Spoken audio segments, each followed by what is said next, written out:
Pakistan has just repaid $3.45 billion to the UAE. Sounds responsible, right? Well, except it paid Abu Dhabi back using the money it just borrowed from Riyadh. Just like some reckless spenders use a new credit card to clear off the debt of an older credit card.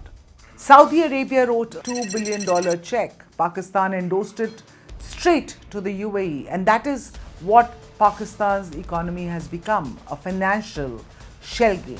Let's break down how this trick works. मैं आपको किस तरह ये बात बताऊं कि किस तरीके से हमने उन दोस्त ममालिक को जाकर कर्ज़े लेने के लिए उनके दरख्वास्तें दी और उन दोस्त ममालिक ने हमें मायूस नहीं किया, लेकिन आप जानते हैं कि जो कर्ज़ लेने जाता है उसका सर झुका हुआ होता है.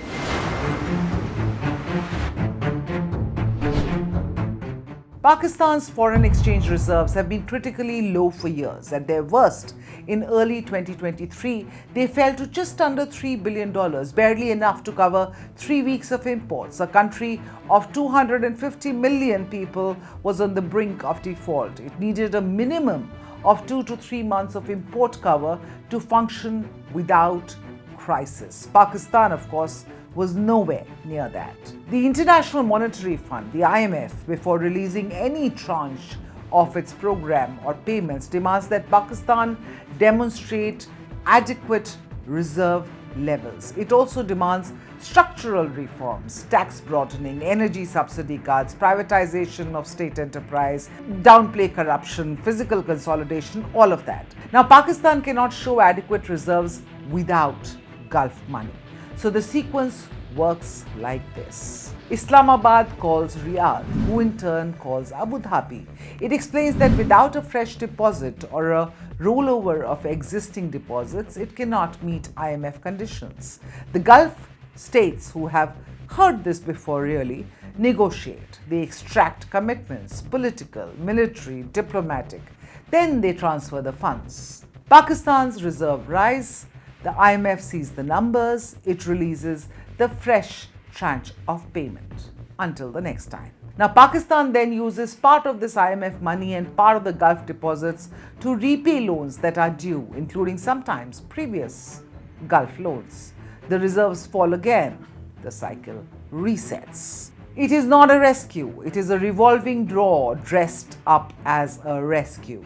Pakistan's own officials confirm this without embarrassment. The Express Tribune quoted Finance Ministry sources saying, and these are their words, there would be no negative impact on foreign exchange reserves because, quote unquote, the debt is being repaid by contracting new debt. That's borrowing to repay borrowing, in writing, on the record. This is the question that gets asked less often than it should be getting asked. Why do Saudi Arabia and the UAE keep doing this? Why keep extending the lifeline to a country that has shown repeatedly that it will not undertake the structural reforms needed to stand on its own? The answer is not generosity. It is geography. It is strategy. It is muscle. Pakistan provides the Gulf with something money cannot easily buy elsewhere: military manpower. Tens of thousands of hapless Pakistani soldiers and officers serve in Gulf armies, particularly in Saudi Arabia. Pakistani military advisors have been embedded in Gulf security establishments for decades. When Saudi Arabia needs boots it can trust, it calls Rawalpindi, not its ally, Washington. Pakistan is also a nuclear-armed Sunni state in a region where Iran is the dominant Shia power and the sectarian fault lines run deep. Saudi Arabia values Pakistan's weight on its side of the ledger. A collapsed, destabilized or Iran-aligned Pakistan is a strategic nightmare for Riyadh. The UAE's calculus is slightly different, but runs along similar lines. Abu Dhabi values Pakistan as a source of labor, as a market, and as a buffer against regional instability. It also values the leverage that financial dependency creates. A Pakistan that owes the UAE billions, for instance, is a Pakistan that is going to listen to Abu Dhabi when it matters. So the Gulf keeps the credit line open, not out of Islamic solidarity, not out of neighborly affection, but out of cold, calculated self-interest. And Pakistan keeps borrowing because it has no choice. The IMF knows exactly what is happening. Its staff reports say so, in the careful language of multilateral institutions, of course. They flag Pakistan's reliance on short-term bilateral deposits. They note that these deposits are not a substitute for structural reform. They warn that reserve levels inflated by Gulf money do not reflect underlying economic health. And then they release the money anyway. Why? Because the alternative, which is a Pakistani default and economic collapse, is worse. Not just for Pakistan, but for the region, for global financial stability, for the millions of Pakistanis whose savings, livelihoods, and basic food security depend on the country not going under. The IMF is trapped in the same logic as the Gulf states. Letting Pakistan fail is more expensive than keeping it afloat. So it keeps attaching conditions it knows will never be fully met, releasing money it knows that will not be used for what it's given, and scheduling the next review where it knows it will find the same problems again. Al Jazeera confirmed this has been going on since 1958. Pakistan has now entered 25 IMF programs. 25. No country tells a cleaner story of institutionalized dependency. The current program, a 37-month, $7 billion extended fund facility approved in September 2024, is the 25th such arrangement. And Pakistan is already in discussions about expanding it further. There is no obvious end in sight. Here is the real story. Not the money, not the deposit, not the rollover. Pakistan's tax to GDP ratio sits at around 10%. The IMF itself has called this quote-unquote notably low. Arab News, one of the outlets there, citing analysts, notes that for a country of Pakistan's size, the expected ratio should be closer to 15%. The gap between where Pakistan is and where it should be represents hundreds of billions of rupees in uncollected revenue, money that could fund schools, hospitals, and infrastructure. Instead, the elite feudal landowners, powerful commercial families, politically connected businesses pay little to nothing. The state cannot fund itself, so it borrows. Pakistan's energy sector is also hemorrhaging. Circular debt, the accumulated unpaid obligations between power producers and distributors and the government, stood at approximately 2.396 trillion rupees, or around $8.6 billion as of end March 2025. Every year, the government subsidizes electricity. Every year, the subsidies create more debt. Every year, the IMF demands that the subsidies be cut, and every year, the cuts trigger public unrest. Every year, the government reverses them, partially. And then there is the military.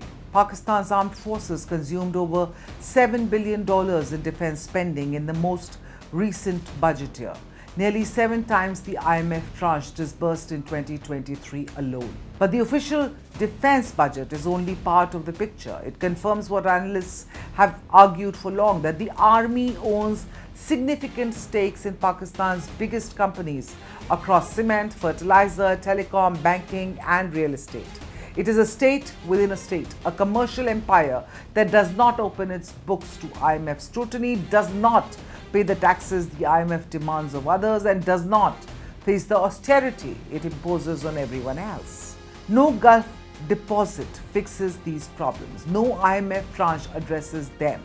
They require political will of a kind that Pakistan's establishment, both civilian and military, has never demonstrated and shows no sign of demonstrating.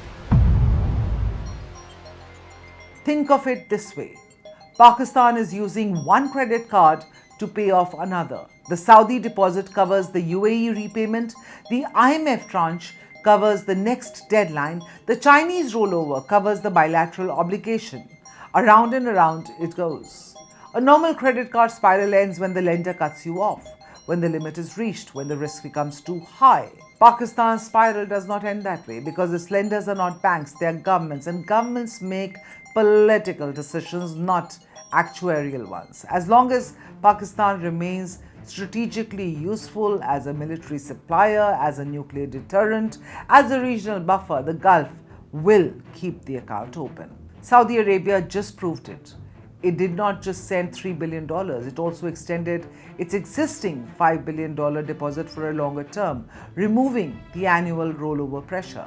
That means Saudi Arabia's total deposit exposure in Pakistan could rise to $8 billion. Riyadh is not reducing its exposure, it is deepening it because Pakistan's strategic utility has not diminished. The moment that utility fades, if Pakistan pivots too hard in the wrong direction, or if its domestic instability becomes a liability rather than a manageable risk, the Gulf credit window could tighten faster than Islamabad expects. And Pakistan, which has never built an economy that can sustain itself, would have nothing left to fall back on.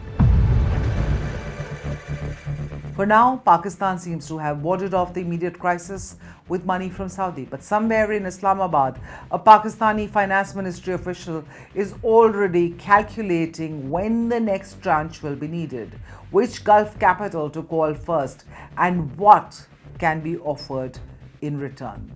This is not an economy, it is managed dependency, a permanent overdraft kept open by lenders who need Pakistan just enough to prevent its collapse, but not enough to demand the reform that would end the cycle.